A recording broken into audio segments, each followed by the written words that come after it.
I was a horse trainer most of my life.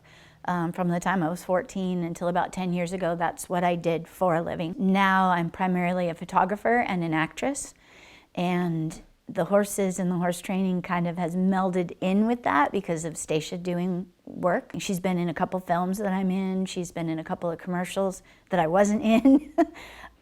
But yeah, my main thing now is acting and photography. And for horse training, it's more my own horses. I have a couple of kids that I still help, but I'm not a professional trainer anymore. Look at you, Sabrina, riding all by yourself. Hi, Stacia. Good morning, pony girl. Do you have this up because Sabrina's controlling? Yep. Okay. We can take it down if you want. Oh, that's okay. I'm gonna just watch her ride for a second. Look at you, Sabrina. That's so awesome. Loving horses is something that just was always in me. My mom said that it was one of the first words I ever spoke, and once I said it, and I never shut up. I've just always been a horse addict. You know, horse people aren't made; they're born, and there's just something in you that if you're born a horse person, you can't help it, and nothing can stop it. It's just there. So Stacia started out as a show horse. I started showing her when she was really young. As I got into film, I got interested in training her to be able to be used by film, and I also have always trained horses to do tricks. It's kind of just always been a fun thing for me to do. So I started looking into what you needed to do to make a horse usable for film, and it's actually really easy if you know how to train tricks. Hey, baby girl. This is all twisted up.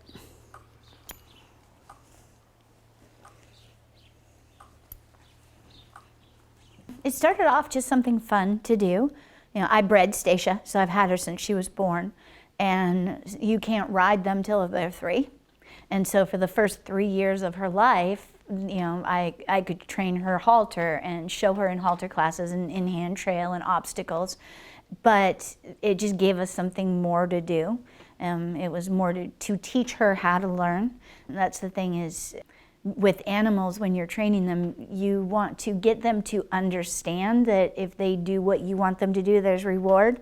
So you're basically training them how to learn what you want them to do. And so it started off with that, just doing it for fun, just, you know, something to do, different connection with her, get her thinking. But then it turned into, because acting is my passion and horses are my passion, it just kind of naturally melded together. The very first film I was in, actually, she was in with me as well. And it just made me realize that there's a market for it, there's a need for it, and she's really good at it. And so I just went with it from there. So as you can see, this crop, it's not for smacking her with, it's a communication tool. When I do certain things with it, it means something to her. Like if I tap her elbow with it, it means for her to go down. If I raise it and hold it, actually I can show you. So if I stand here, get her attention, Stacia, so she'll back up off my body if I'm with her, but sometimes for camera, I may need her to back up and me not be in the shot. So, Stacia, head up. Now if I do this with it and move towards her, that means back up. If I hold it up, it means to stay there. If I give her my shoulder, it means for her to come back in. Good girl. You having fun, Annika? Yeah? Is riding your favorite thing ever? All right, are you ready to stop?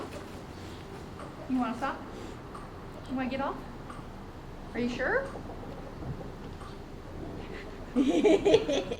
Little kids all the time. I have friends ask if they can bring their kids over to see the horses, and I will do that because I remember being a horse crazy kid and not having a horse, how special it was for me if somebody let me ride their horse or even come and pet their horse.